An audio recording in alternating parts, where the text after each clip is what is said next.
Hello everybody, my name is Chef AJ, and a little bit about myself. I'm from a very small town in the Midwest where everything was just overcooked and deep fried. Now, even though I do love my cheese, beer, and dairy, I had a yearning to go out and experience what else life had for me. And that's exactly what I did. I traveled to different countries, different places, met some really amazing people, and tried some amazing food. And that's really what sparked my love for culinary in general. Now, I teach cooking classes down in Tampa, so I can share that same spark with all of you. And today, we're going to be doing one of my favorites, which is the cuisine of Peru. Now, Peru holds a very special place to my heart. It's actually one of the places I actually first went in South America.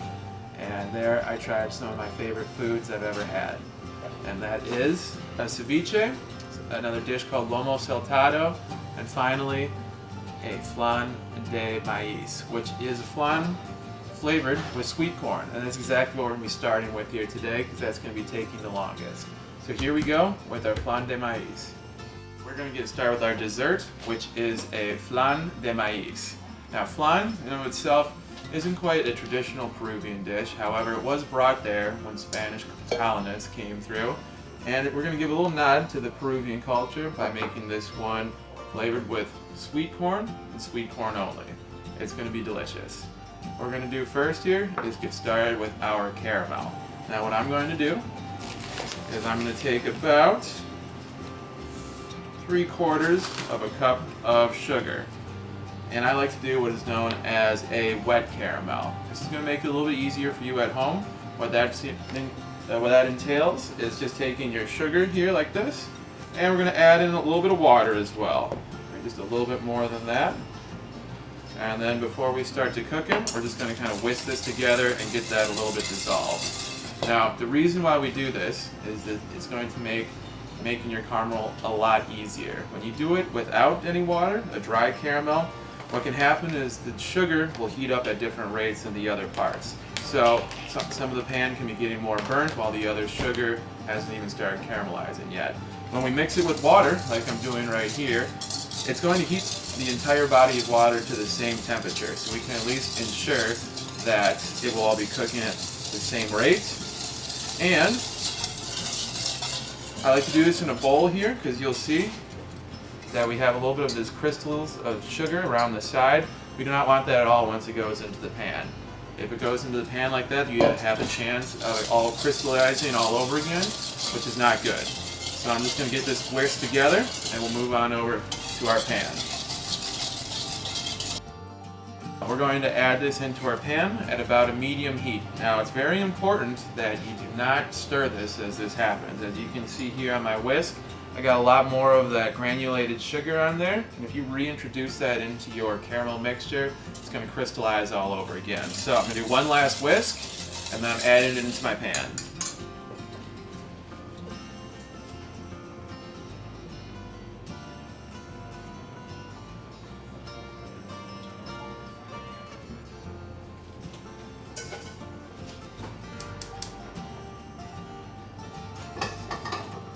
Now, once we get a lot of that water starting to evaporate, then we'll start to begin making our caramel.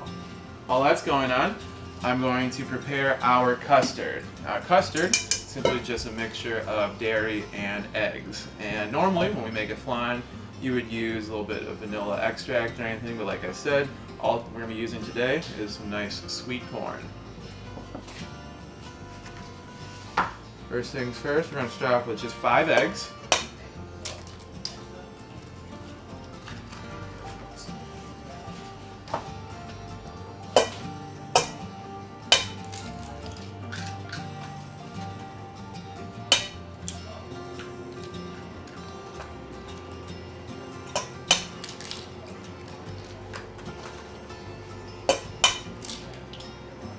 Okay, and then what we'll need to do next is get 5 egg yolks. Now, a lot of people like to kind of crack it in half and transfer it between shells. I really don't like that method because it can be a little bit jagged and you can easily pop one of your yolks. So I like to get my hands dirty, so I'm going to give this a nice little crack. I'm going to pull that top piece off and just put it right into my hand like there. open up your fingers a little bit and give it a shake, and you'll get a lot of that extra egg white off there.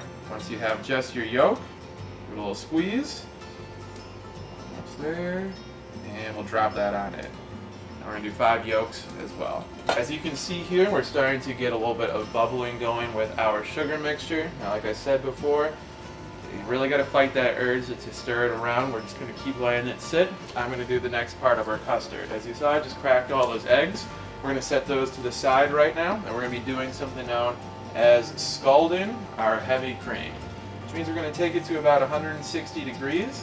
The main reason that we do this is because it denatures the proteins in the cream, which gives us a smoother texture when it's all done.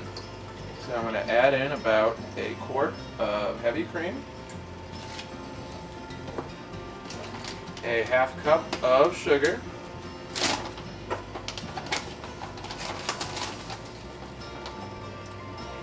and we're going to be adding in our sweet corn as well. Now, if you're doing this at home, this is when you'd add your vanilla extract, or you could have some fun with it. You can add in some orange peels, anything that you'd really like to give it a little different flavor. And then I'm just going to give that a turn that on to about a medium heat. Now this is one that you can stir, and we'll definitely want to stir because we do not want our milk to start to burn at all. So I'm just going to give it a little whisk here. And if you don't have a thermometer at home, the best way that you could do this is just wait until it starts to steam. If it gets to a boil, you've taken it too far, and you're actually going to have a little bit more like a grainy texture in your flan. So you really just kind of have to sit here. This is a really important part while we stare at our caramel in the making and our custard cream. We're getting close here now. As you can see, our caramel is starting to get a little bit of color. If you can't quite see, just give it a little bit of a swirl, move those bubbles around here, and you can really start to see we're not quite there yet. When it comes to the caramel, you try to get it just about as dark as you can without burning it. So that's why at this point, really important, you just stay right here and watch it because it can go over in an instant. So I've taken it off right here, just so you can see that we have a nice dark kind of mahogany color to it. If you take it any more, it's probably going to start to burn. So what I'm going to do now is we're going to add this to the bottom of your dish, whatever you choose. So I'm going to add this on in and kind of swirl around. Now at this point, this is very, very hot and dangerous. So please be careful if you're doing this at home. This can really blister, burn you if you get any on you. So I'm going to put that a little bit in there, okay, just enough to go all the way along the bottom. Now with some of my leftovers here, I'm just going to have a little bit of fun with. I'm just going to place a little bit right here, a little bit right here, and a little bit right there. Now while it's still hot, I'm just going to take a little bit more of our sweet corn and add that on in here, and then just a little bit into my little piles. Now what I'm going to do next here, this is just mainly for serving. I'm going to take a little spoon, get it a little wet first. I'm just going to take this and kind of pull it. Flatten it out, have some fun with it. It doesn't have to be perfect. This is just going to be like a nice little garnish for us here in the end.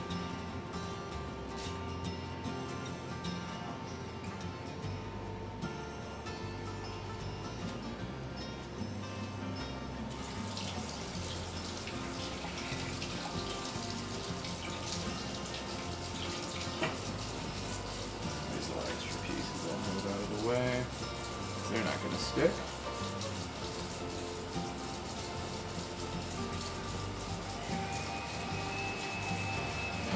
Hopefully some of those corn stick. They're not always going to mix just because they're made of water. It's kind of molten sugar, so at very least we still have some nice cool little caramel pieces we'll stick in. Back over here. Mixture here. Now all I'm going to do is I just want to kind of take out a lot of those little corn pieces just because it might kind of mess with how everything comes together. So I'm going to take this and just pour it right on through. And we'll just strain out that corn that we were just using to flavor it all with. Give it a good shake, and we'll set that to the side. Okay, maybe cut for a minute here. Now it is time to combine and finish off our custard so we can get our flan into the oven. So, first thing I'm going to do is I'm just going to whisk together my eggs here. Kind of get those all worked together as best you can. Now this next thing we're going to be doing is known as tempering the eggs. So we have our hot custard or hot milk mixture right over here, and we have to mix that with our eggs. Now if you were to pour all of that right into the eggs, you would probably get milk with a little bit of scrambled eggs floating on top. And we do not want that. So I'm just going to take a little bit of this hot cream mixture, and while I'm whisking, I'm just going to add it on in. Just a little bit at a time. Okay, so the first one, really get that to be brought together here. A little bit more.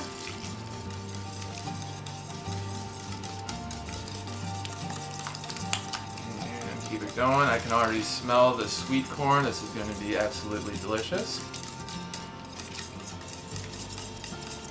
And a little bit more here. Once you get it to here, the eggs are getting pretty close to temperature, so you can either keep adding it in, or I'm going to just go into the reverse now and just reintroduce that warmed egg mixture into the rest of the cream. Got to keep on whisking as this goes.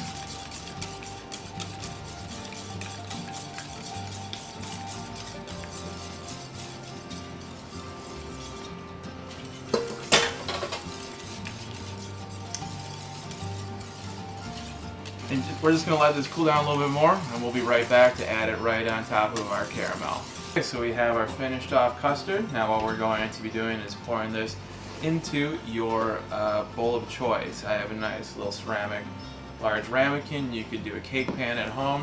No matter how you do it, it's going to be pretty easy. And then after that, we're going to take it and we'll put it into a little water bath, a little bain-marie or baño Maria. What that's going to do is, like I talked about before with the water, it's going to keep it all the same temperature so it has an even cook, and provide a little bit of steam on top that's really going to help it finish off. And what I like to do, this isn't quite necessary, but it makes it a lot easier for taking it out. I'm just going to take a little bit of this oil here, and I'm just going to rub it along the side of our ramekin. Like I said, this is just going to make it a little easier for us to take it out here in the end. After you got a nice bit of oil around the rim, I'm going to take our custard now and pour that right on top. Alright, looks to be about perfect. I'm going to transfer this now into our baño Maria. And now this goes into the oven at 325. It's going to take you about 50 to 60 minutes, but what we're going to be looking for is just a slight jiggle left to it when we take it out. This is going to go into a refrigerator and cool down for a few hours before we're ready to serve. For our starter, what we're going to be doing is making a ceviche. Now, ceviche is one of the national dishes de Peru. Now what that is, essentially we take a nice fish, like right here I have a sea bass, and what we're going to be doing is chopping them in smaller pieces, and we're going to be marinating that in citrus juice here. I have some lime juice, I'm going to squeeze a couple more, and a little bit of orange as well. And what that does, actually again with the denaturing of the proteins, what it does is essentially cooks our fish. So it takes it from what it looks right now and makes it a little more opaque, a little more white, a little firm, kind of what you'd expect from a fish that's just being cooked. Now when we choose our fish, you really want to stay with things that are from the ocean. You don't want to do any freshwater fish at all.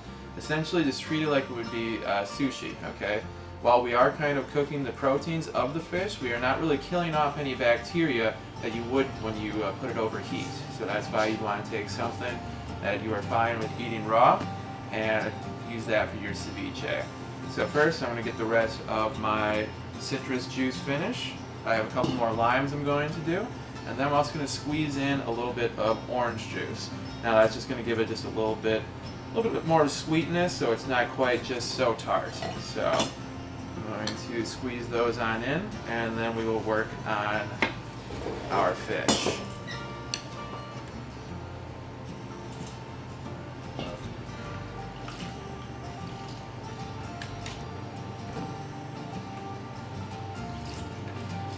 have some of these at home. I know it sounds kind of against conventional thinking, but what you're going to do is you're going to take your half lime and you're going to put that in the flat side down. I know it kind of looks different, but that's how you're going to do it. You kind of want to turn it inside out while you're juicing.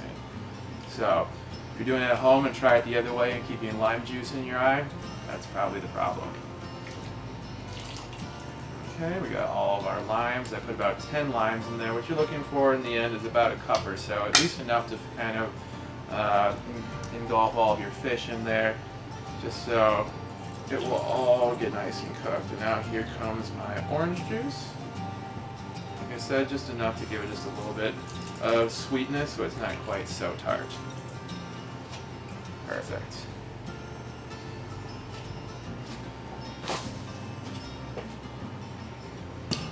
Next we'll be working on our fish. Like I said, I have a nice fillet of sea bass here, and I'm going to set this on down.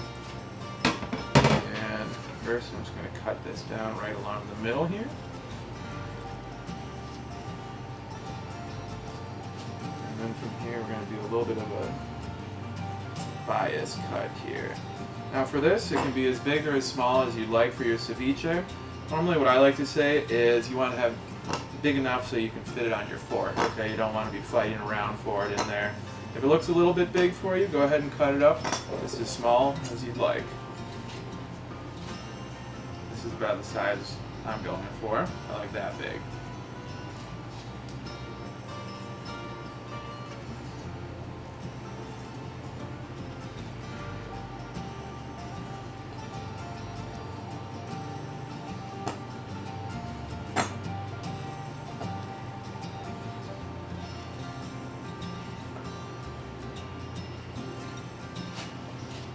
Perfect.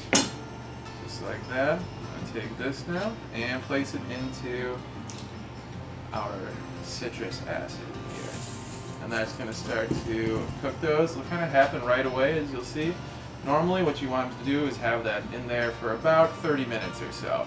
If you keep it longer than that, it might get a little bit chewy. It won't really get overcooked. Some people might like it that way. So if it feels a little too raw for you, go ahead and just leave it in there for a little extra time. Now this is the basis of the ceviche. Now the rest of this is just adding a little more flavor. Personally, I love red onion, so I'm going to add a good amount in here. If you do this at home, you can cut down on it if you're not a big fan. I'm going to use about a half of a red onion here. So go ahead, take off the very top and the very bottom here, the little sprout and root section. And I'm just going to peel away this kind of outer layer so we get down to that nice oniony flesh right here.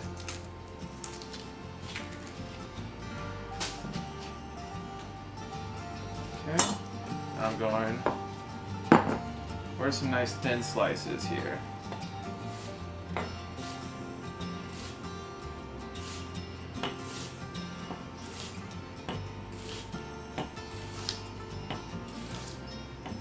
I do the thin slices just because the onion can have a lot of taste to it, and it could definitely overpower it if you put too much in, but again, it's really up to you and how much your onion tolerance is. Mine is awfully high.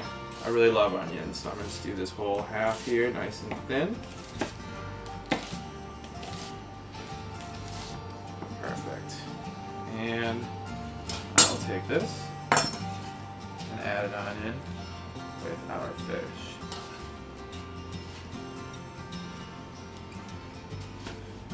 Save those for later. Next, I'm going to add a little bit of heat in there. So I'm just going to use a jalapeno. I know it's not the most spiciest one out there. If you like to get a lot spicy, feel free to throw in a jalapeno, habanero, red hot chili pepper, whatever you're feeling. I'm just going to go ahead and cut this guy in half and take out this inner kind of pit, all the seeds. Now you can do this by hand as well. Just the rule of thumb is right after you're finished with it, you want to make sure you wash your hands before you scratch your eye, before you go to the bathroom, any other of the cardinal sins that you could probably think of. So I'm going to take that and then knock out some of our seeds. Again, I'm going to keep this nice and thin.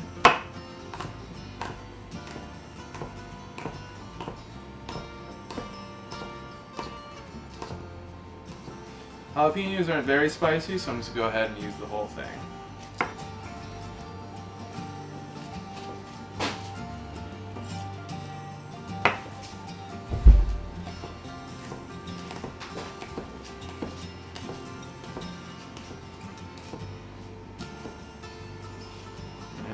afterwards, give it a little rough chop over the top of it all.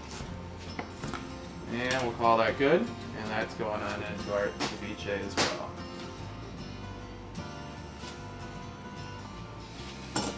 Okay, next we're going to be adding in a good amount of cilantro. Again, all of these, it's really up to you at home how much or how little you'd like to add in there. I'm a big cilantro guy, so I'm going to add in a pretty good amount here. I'll take a little bit more.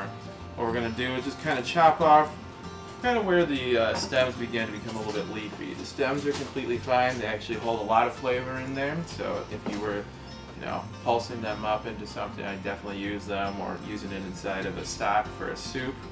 But anyway, I'm just going to get these chopped down.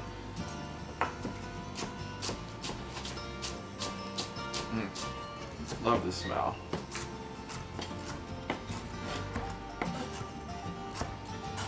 And just like that. I still like to have a little bit of leaf in there so you can see exactly what it is that you're eating. So I'm going to go ahead and add a good amount of cilantro right on into there.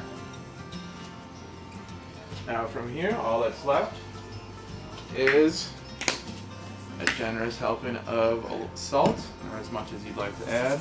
Maybe about that much. And we are going to be stirring this all up, kind of break up those onion pieces a little bit, get it all mixed in, and we're going to let all of these flavors marry. And I'm going to show you one other thing I'm going to do here to boost it up when we come back. So we have our ceviche over here. It's still marinating, as you can see. Some of the fish is changing just slightly. We got to give it a little bit more time. Now the traditional Peruvian ceviche serves a little bit of poached sweet potato with a little bit of fried corn on top, or what they like to call cancha.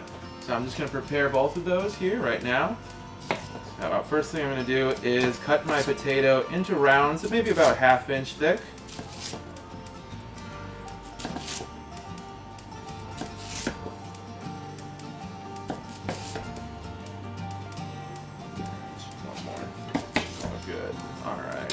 About that much is all we'll really need.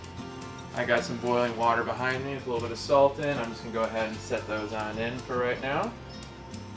And we're going to cook those until it's just easily pierced with a fork. Now on the other side, I have some oil heating up. And this is just going to be for a little bit of garnish. I'm just going to use maybe about this much corn. I'm just going to fry it up. Now at home, be very careful with hot oil. A lot of things can happen. You know about corn and all the juice, so you know it doesn't mix well with hot oil. So I'm going to add it in now and just see how we kind of look. Alright, perfect. It's just coming up to temperature, so we'll let that kind of keep frying. And a little bit of salt as well.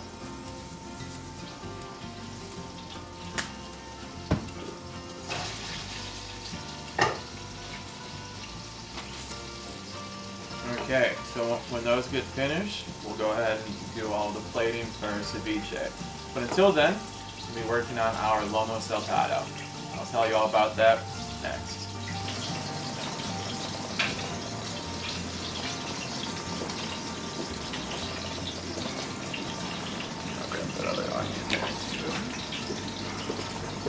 We are going to get started now with our Lomo Saltado. Now, Lomo Saltado translates to salted loins. That's pretty much what we got here.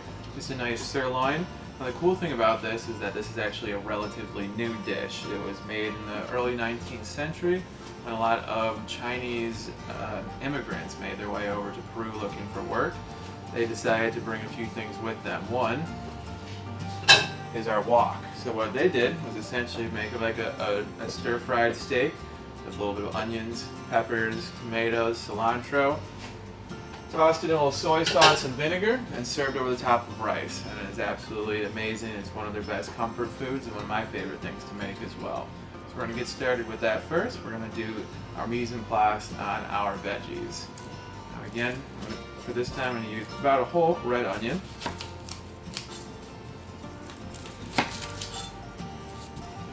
And this one doesn't need to be cut as thin as we did for our ceviche. This one I kind of like to leave it just a little bit thicker, so it's always all about the same size as the peppers and the tomatoes and everything.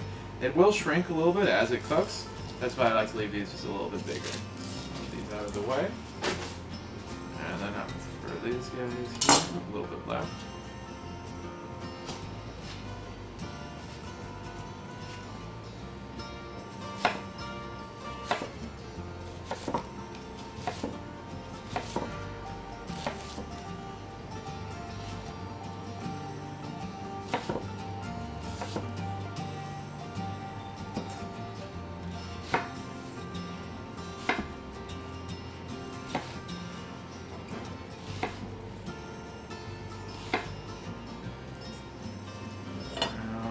Slice. Be very careful doing this at home. My personal experience, onions are the most dangerous vegetable in the kitchen. So once we get those cut, I'm going to set them to the side. And then we're going to work on our tomatoes and our peppers. Now our peppers are easy. What you're going to do is just take it just like this and chop it right down the center, stem and all. If you have a good knife, it shouldn't be a problem. You take your 2 fingers, thumb right on top, and you're just going to kind of rip out that little sack of seeds in the stem, all in one pull. If you have a little bit left, go ahead and pull them on out. Do that to all of them here.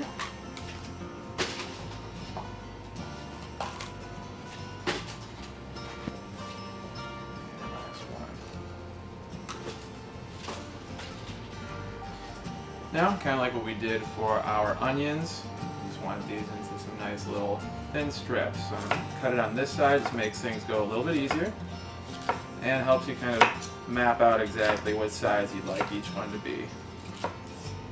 When it gets close, you can just go ahead and cut that in half. Perfect. Add that on into our bowl. Same, starting on this side, we're just going to keep rocking it as we go. Get these nice spear-sized pieces.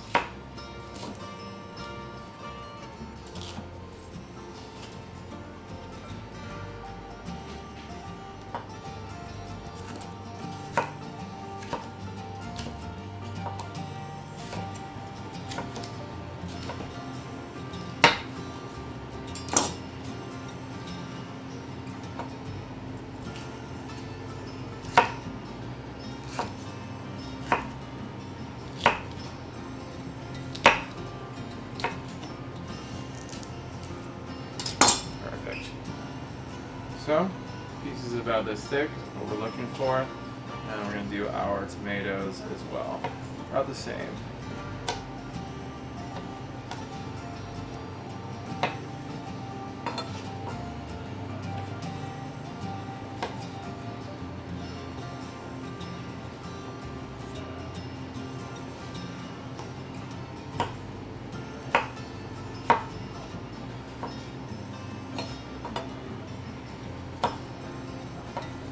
And for these other size, what we're looking for. And do those to about 3 plum tomatoes here.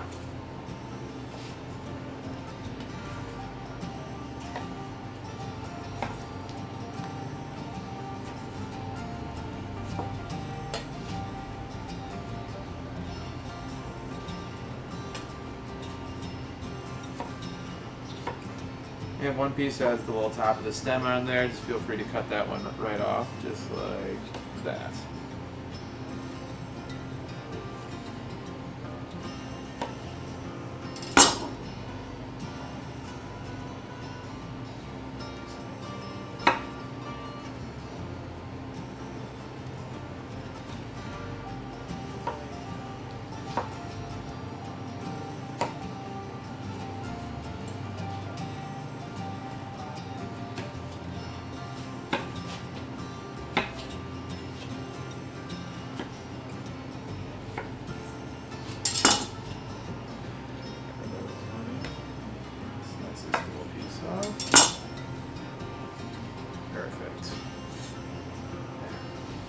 Okay, now from there, what I'm going to do here is work on our steak. So like I said, I have a nice sirloin here. I'm going to set this on down. Notice how I did all of my veggies before I moved on to the meat, just so you don't cross-contaminate anything. And I'm just going to take off this little fatty side piece here.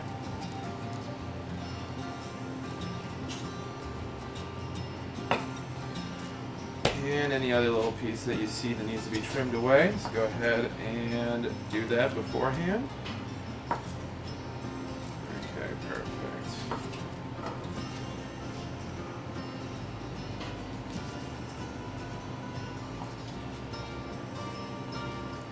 Okay. Now this one here, it's a little chop to the diagonal, a little cut on the bias. I'm just going to kind of cut this into some little strips.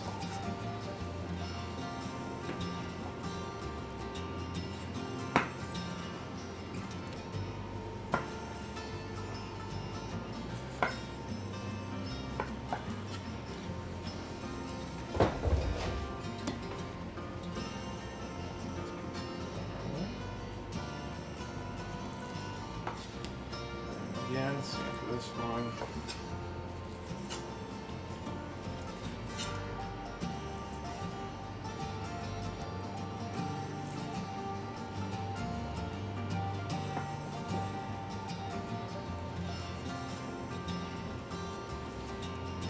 We'll call that good. So we have our strips of steak, looking about this big, that thin, and this is going to be the base of our Lomo Saltado. We're going to get that started right when we come back. So like I told you before, with the Lomo Saltado, it has a very much Chinese kind of influence to it. So we're using this wok right here. We're going to be stir frying our beef and our veggies before we add a little rice wine vinegar and soy sauce. So first things first, we're going to start to heat up our pan. You want to get it pretty hot before you start to add a little bit of oil in. The reason why, if you put the oil in and heat it up together, it's really going to have a lot of your meat sticking to the pan. So we'll let this get a little warm before I drop that in. And first things first, we will be cooking the steak. We're going to take that out and set it to the side.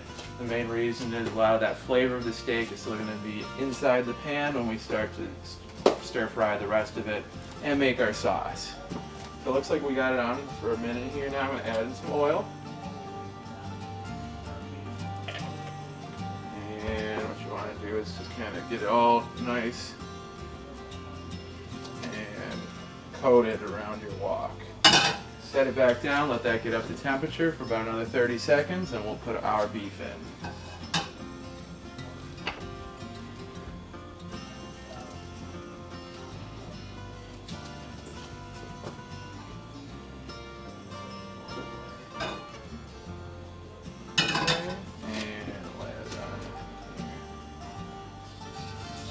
If you hear the sizzle, you know it's good to go. I'm going to add the rest of it on in.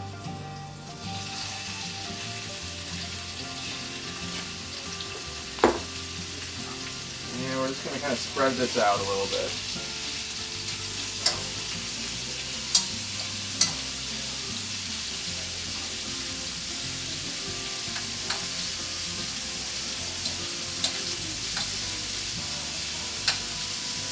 Alright, now when we cook meat, and after you put it in, you really just kind of want to let it sit there. You don't want to stir it around too often, or it's not going to cook fully, and you're not going to get a nice little golden brown crust on the outside.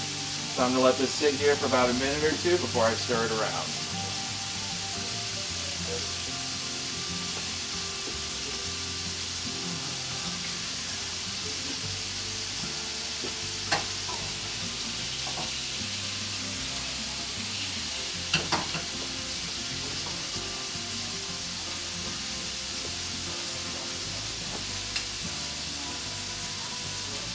Turn it over to golden brown. Once you get that, you know that it's safe to stir around a little bit. I'm going to release the meat a little bit from the pan. And then use it. The wok was meant to be used for.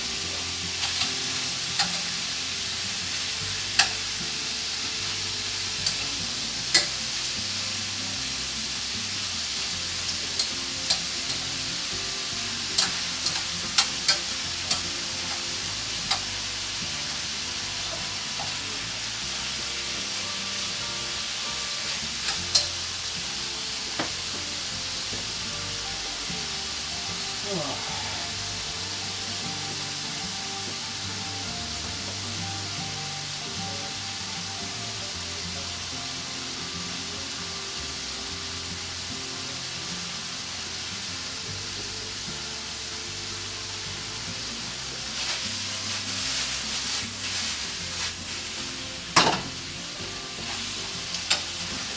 don't want to overcook your meat on this stage because it is going to sit and continue to cook a little bit more. So maybe you see just a little bit of pink, you know, that's still fine. It's about a medium rare that we're looking for. We've taken out our meat here, setting it off to the side, another bowl. Try to keep as much of that oil and juices as you can in your pan. I wouldn't pour it all out.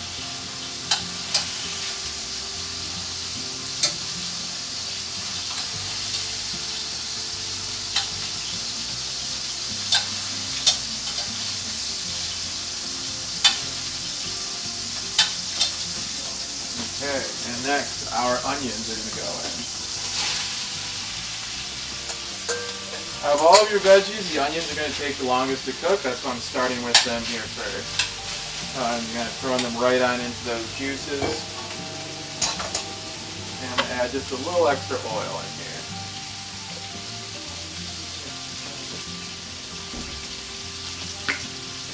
A little dash of salt.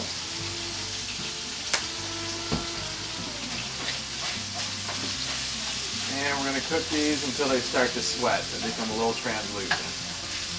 After your onions have started cooking for a few minutes, we're going to add in the rest of our veggies. And just like most vegetables, it looks like a lot, but as they start to cook down, they're going to shrink and get a little bit smaller. Okay, now that we got this all cooked down, what we're going to be doing is adding our meat in here. Now after that, we're just going to start to build our sauce. Now if you look at the side of the rim here, you'll see all these nice little brown bits. If you clean afterwards, you might, kind of hate having to deal with it, but that's all flavor. So what we're going to do now is add in a little bit of liquid here to kind of soak that up and incorporate into the sauce. So first things first, a little bit of rice wine vinegar. It's about 2 tablespoons. And about the same amount of soy sauce. Right over here. Maybe about 3 tablespoons in total. And again, now we're just going to kind of cook this together now.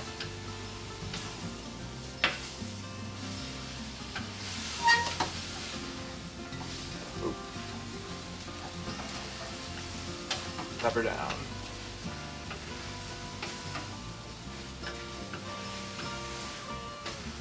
Alright. And from there we're going to turn this off because we don't want our beef to get overcooked here.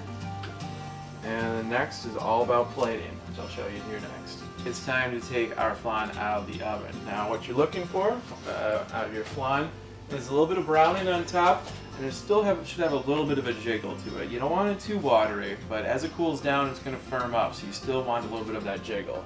So I'm going to pull this out and kind of show you exactly what I mean. Be very careful when you're doing this at home because this is pretty much boiling water that it's sitting in. And kind of like I showed you here, if you get a little bit of that jiggle that you see, that's what we're looking for. So I'm going to take this out of the water bath now. Put this out of our way. And after that, this needs to go and chill. It needs to rest in the refrigerator for at least 3 hours or so, maybe even overnight. You can put it into the freezer though if you really want to speed up the process. So onto the refrigerator it goes. So now it's time to do our plating. So we're going to check back in on our ceviche here. I'm going to show you exactly how some of that fish is looking. As you can see, it's much more opaque, has a firmer texture to it too, and that's exactly what we're looking for. So when it comes to plating, everybody eats with their eyes. You really want to make sure that you have a nice presentation to go along with it. In classic Peruvian ceviche, they serve it along the side of some poached sweet potatoes. What I have here is just some sweet potato rings that I just kind of boiled until tender earlier. And I'm going to go ahead and just do a little bit of a grid-like chopping pattern here. Okay, then I'm going to go ahead and do that the opposite direction. I know you might be thinking about fish and sweet potato and how weird that sounds, but it actually works really well. Like I said, this is going to have a very sharp kind of tartness to it with all of that citric acid that we put in there. So a little bit of creamy sweetness will actually go a long way. I'm going to do a couple more, and that should be enough for our plating.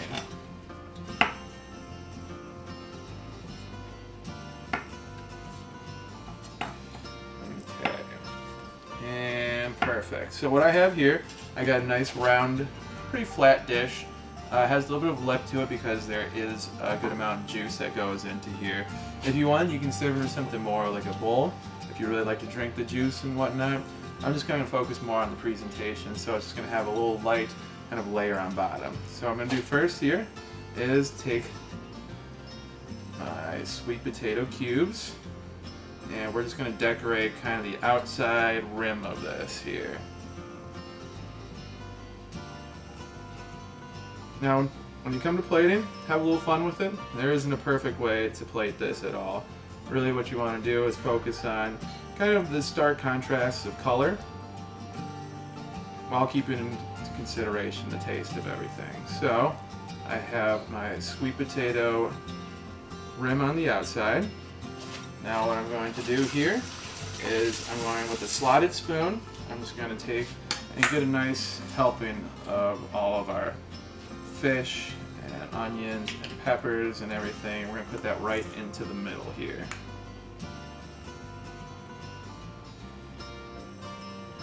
A little bit more fish just right on top. Perfect.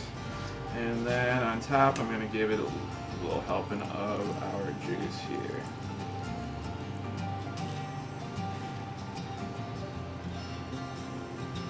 Now, lastly, in order to offset kind of the texture of it, which can be like a little bit soft and chewy, I have a little bit of fried corn. Now in Peru we call it cancha. This is just a little bit of that sweet corn from earlier. I fried up with a little bit of salt. And we're just going to kind of get a little bit of that on top and along the rim here.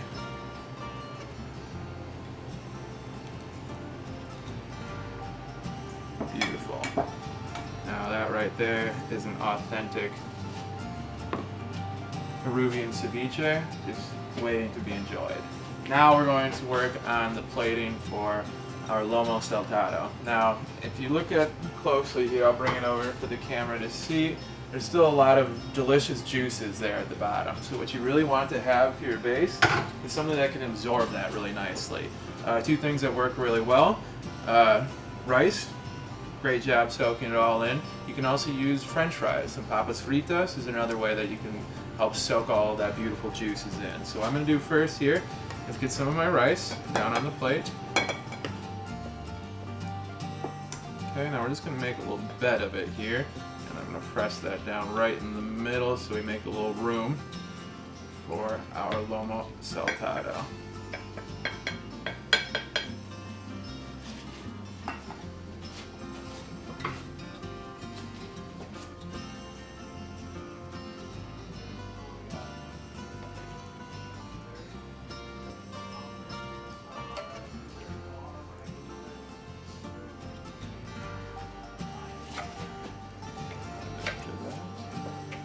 Finish it off. Just a nice little drizzle of some cilantro.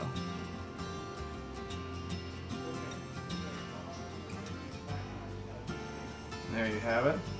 Traditional Lomo Saltado. And then next we'll be doing our Flan de maíz, our sweet corn flan. Now earlier here, you guys might remember me pouring some hot caramel down right onto our silicone mat. Now you can do that with parchment paper at home too, but the cool thing about that is now I can go, and I'm just going to take this and peel that right off. Now this right here is a beautiful piece of caramel that we're going to stick right into our nice slice of flan after we take it out. Just kind of gives it a little extra pizzazz, lets you know about the corn on the inside. I think it's going to be a great touch. And lastly, we have our flan here. I just took this out of the cooler here, and you can see it still has a nice little bit of jiggle to it. What you're going to do here is we're going to take a plate. You want to make sure the plate's large enough that it can support it all. And you're going to get a good amount of nice kind of caramel liquid that will be coming out too if you do this correctly. So, moment of truth here. 1, 2, and 3. Okay, and I'm going to pick this up ever so slightly. And that right there is our sweet corn flan. And I'm just going to finish this off here with a nice little piece of caramel. Stick that right into the middle. And there you have it. You have your very own Peruvian 3-course meal here from start to finish. And there you have it. We just finished with our 3-course meal of our Peruvian ceviche, our Lomo Saltado, and our Flan de Maíz. Now, I really thank you guys for watching here today. If you really like what you see, there's a few things you can do. You can check us out at ajskitchendrawer.com. If you're ever interested in taking a class, we have classes available for you down in Tampa, Florida. Or if you want to see me go on any of my culinary adventures, you can follow me at let_aj_cook on Instagram. And you'll see a lot of other videos of me trying out new experiments and different recipes from all around the world. Thank you guys. Have a great day.